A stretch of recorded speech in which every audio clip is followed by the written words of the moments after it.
Cumhuriyetimizin 100. yılında Anıtkabir'e geçmeden önce Ankara Kalesi'ne geldik.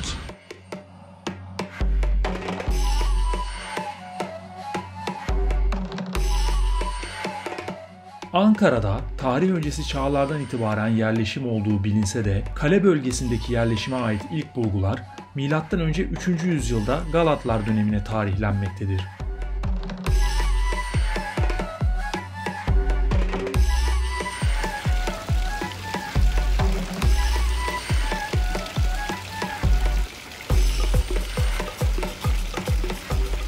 Kalenin içine girdik. Ana kapıdan girdikten sonra ilk karşımıza çıkan meydanda çok güzel bir çeşme var.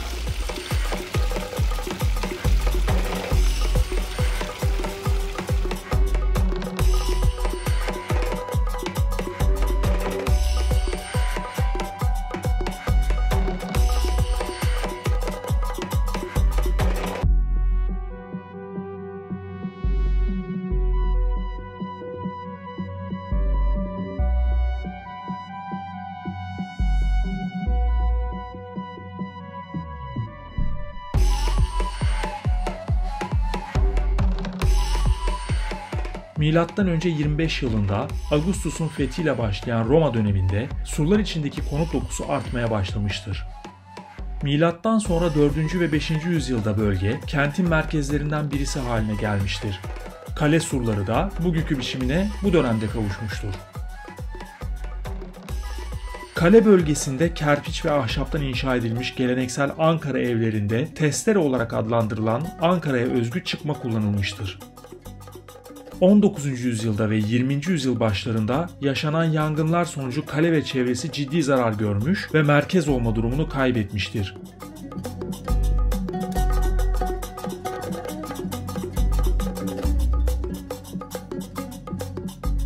Günümüzde kale surları içerisindeki ve çevresindeki yapıların önemli bir kısmı restore edilerek kafeler, sanat atölyeleri, sergiler, butik oteller ve müzeler şeklinde yeniden faaliyete geçmiştir.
Önceki dönemlere ait yapılardan alınan devşirme malzeme kullanımı hem kale surlarında hem de bina ve cami duvarlarında görülebilmektedir. 8 ve 9. yüzyılda kent istilalara uğrayınca kaleyi hızla onarmak için o sıralarda yıkıntı halinde olan Roma anıtlarının mermer blokları, sütun başlıkları, su yollarının mermer olukları kullanılmıştır.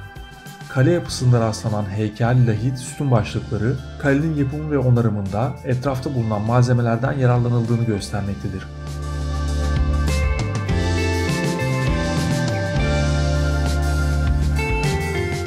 Ankara, 1073 yılında Alparslan tarafından Selçuklu ve 1356 yılında Orhan Bey tarafından Osmanlı yönetimine katılmasıyla kale bölgesi kentin yönetim merkezi haline gelmiştir. Bu nedenle yüksek gelir grubundan insanların konaklarının, nitelikli cami, çeşme ve hanların yer aldığı bir merkez olarak gelişmiştir.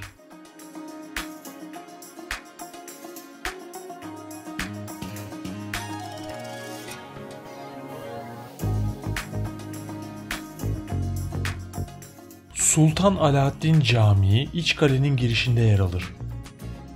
Ankara Kalesi'nin 1073'te Türkler tarafından fethedilmesinden sonra 12. yüzyılın ikinci çeyreğine kadar şehirdeki Müslüman nüfus fazla değildi. Bu dönemde Müslümanların diğer İslam şehirlerinin pek çoğunda olduğu gibi genellikle terk edilen veya ortak kullanılan Bizans mabetlerinde ibadet ettikleri düşünülür.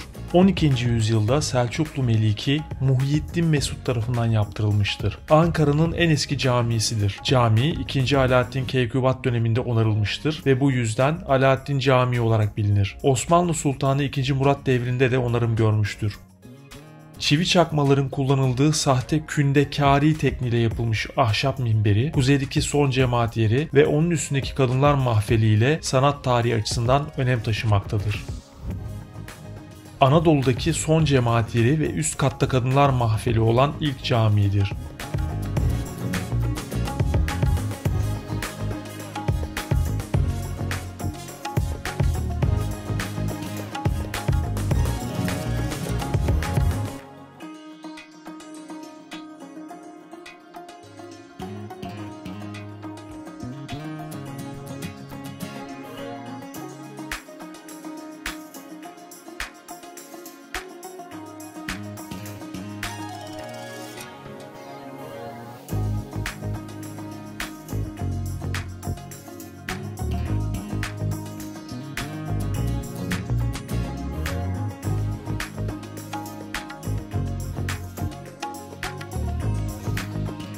Cumhuriyet döneminde de yapılaşma kent sınırları dışına doğru olmuştur.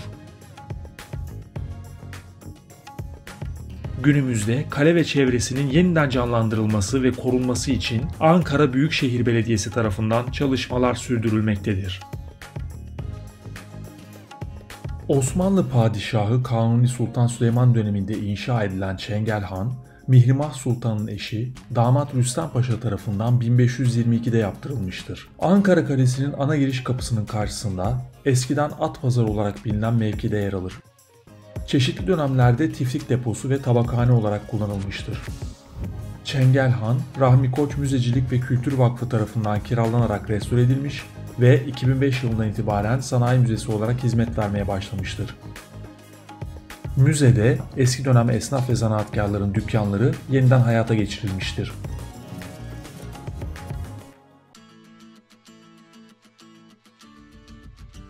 Ayrıca 1850'li yıllardan itibaren sanayide kullanılan araçlar, ilk daktilo, ilk televizyon gibi çeşitli elektronik araçlar, denizcilik, havacılık, karayolu taşımacılığı gibi alanların geçmişine ait objeler sergilenmektedir.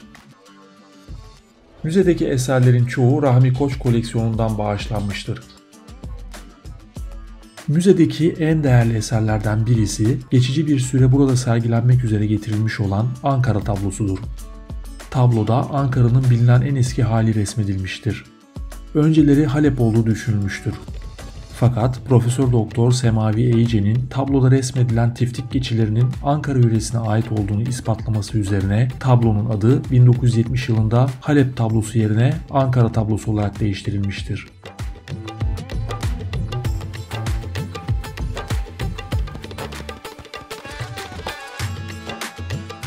Müzenin denetimi Anadolu Medeniyetleri Müzesi Müdürlüğü'nce yapılmaktadır.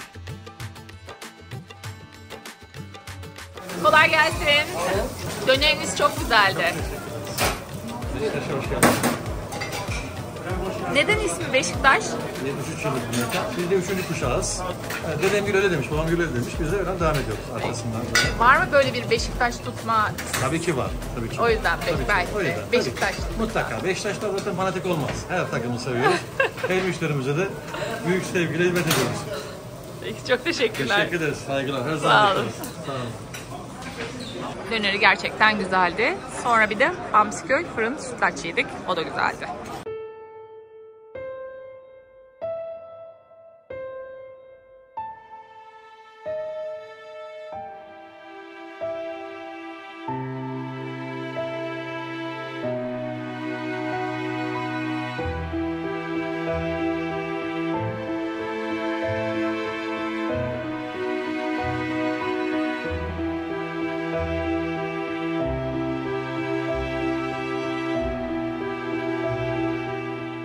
Yapımı Ekim 1953'te tamamlanan Anıtkabri, Türkiye Cumhuriyeti'nin kurucusu ve ulu önderimiz Atatürk'ün naaşı 10 Kasım 1953'te gerçekleştirilen bir törenle nakledilmiştir.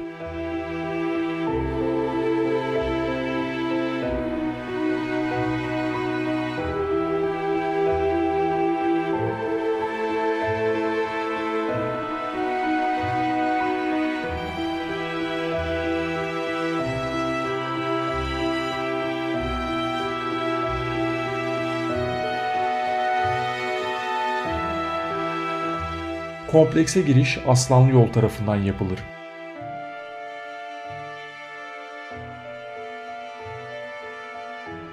Gül kokuyor etrafı, o kadar güzel ki.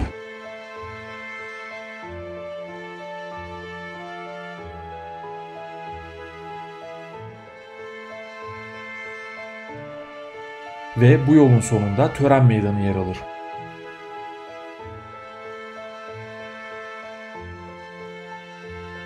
Anıt mezar, revaklarla çevrili bu alanın bir kenarında konumlandırılmıştır.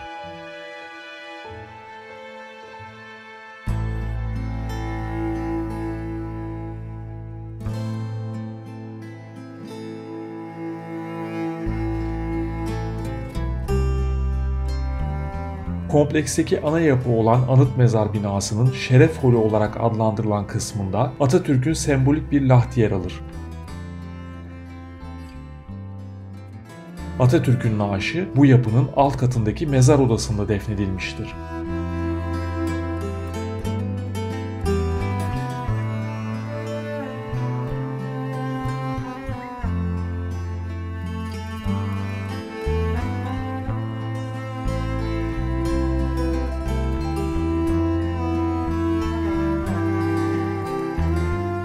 Komplekste ayrıca Atatürk'ün kişisel eşyalarının da sergilendiği Atatürk ve Kurtuluş Savaşı Müzesi bulunur.